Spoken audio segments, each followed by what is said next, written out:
नमस्कार, आप देख रहे हैं स्पीक दी न्यूज और आपके साथ मैं सुष्मिता मिश्रा। हिंदी सिनेमा के अगर पहले सुपरस्टार के बारे में आपसे पूछा जाए तो आप झट से जवाब दे देंगे कि राजेश खन्ना।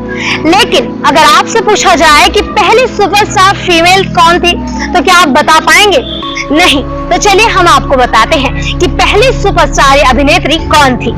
भारतीय सिनेमा की पहली सुपरस्टार, पहली रानी और परिचेहरा नाम से जानी जाती थी नसीम बानो, जिनका नाता दिलीप कुमार से भी था। 18 जून को हिंदी सिने जगत की मशहूर हस्ती की पुण्यतिथि थी।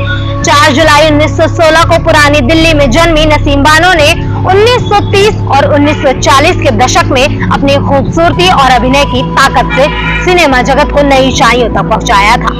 आपको बता दें कि जब हिंदी सिनेमा में स्वर्णलता, मुमताज शांति और नूरजहां सरीखी जैसी एक्ट्रेसेस का बोलबाला था, तब भी नसीम की चमक फीकी नहीं पड़ी। गजब की खूबसूरत थी, इस बात का जिक्र साहित्यकार उपन्यासकार सआदत हसन मंटो ने अपनी एक रचना में भी की थी। उन्होंने नसीम की तारीफ में लिखा, उन दिनों अभिनेत्रियों में से एक थी नसीम बानो, जो खास मशहूर थी। उनकी खूबसूरती की बहुत चर्चा थी। इश्तिहारों में परिचेहरा नसीम कहा जाता था। मैंने अपने ही अखबार में उसके कई फोटो देखे थे।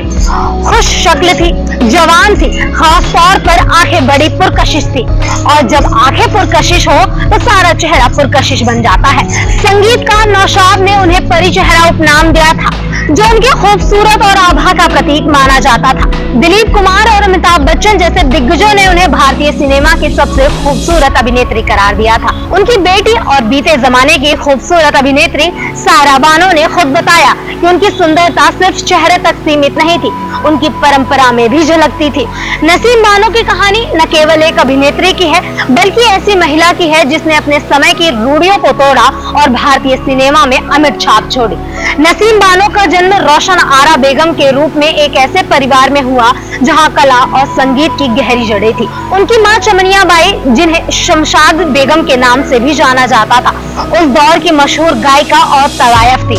नसीम की परवरिश दिल्ली में हुई, जहां उन्होंने क्वीन मैरी हाई स्कूल में पढ़ाई की। उनकी मां चाहती थी कि नसीम बड़े होकर डॉक्टर बने, लेकिन नसीम का दिल तो सिनेमा में बसता था और उनकी धड़कन उसी के लिए धड़कती थी।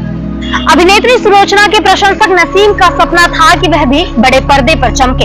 इस सपने को हकीकत में बदलने की शुरुआत तब हुई जब बॉम्बे की एक यात्रा के दौरान सोहराब मोदी ने उन्हें अपनी फिल्म खून का खून में अभिनय के लिए चुना।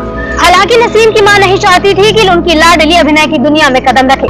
मां के विरोध के बावजूद नसीम ने भूख हड़ताल कर अनुमति हासिल की और इस तरह उनकी सिनेमाई सफर की शुरुआत हुई।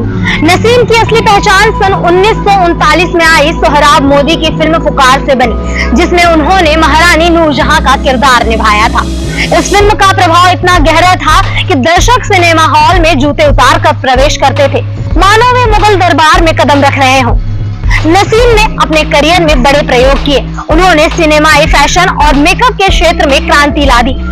बेटी सायरा बानो की पहली फिल्म जंगली के लिए नसीम ने कॉस्ट्यूम डिजाइन पर खास ध्यान दिया था, जिसने भारतीय सिनेमा में फैशन के नए मानक स्थापित किए। उनकी यह प्रतिभा सायरा के लिए करियर की पहचान बन गई। सायरा बानो अपनी सफलता का श्रेय अपनी मां को देती हैं। अक्सर सोशल मीडिया प्लेटफॉर्म पर अम्मी की दास्तानें सुनाती हैं। उन्होंने बताया कि मैंने जो भी सफलता हासिल की वह उनकी मेहनत और बलिदानों का नतीजा है। सायरा बताती है कि वह सिर्फ एक मां नहीं, बल्कि एक ऐसी शख्सियत थी जिन्होंने मुझे जीवन में आगे बढ़ने का उद्देश्य दिया और असीम प्यार लुटाया।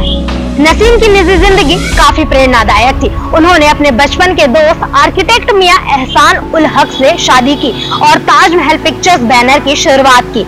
उनके 2 बच्चे सायरा बानो और सुल्तान अहमद हुए। विभाजन के बाद पति ने पाकिस्तान जाने का फैसला किया, लेकिन नसीम बानो ने अपने बच्चों के साथ भारत में रहने का फैसला किया। उन्होंने सायरा और सुल्तान को लंदन में पढ़ाया, लेकिन उन्हें भारतीय संस्कृति और जड़ों से जोड़े रखा। हर गर्मी की छुट्टियां वे बॉम्बे या दिल्ली में बिताते थे, जहां बच्चे अपनी विरासत से जुड़ते गए। नसीम का करियर 1950 के दशक तक चला।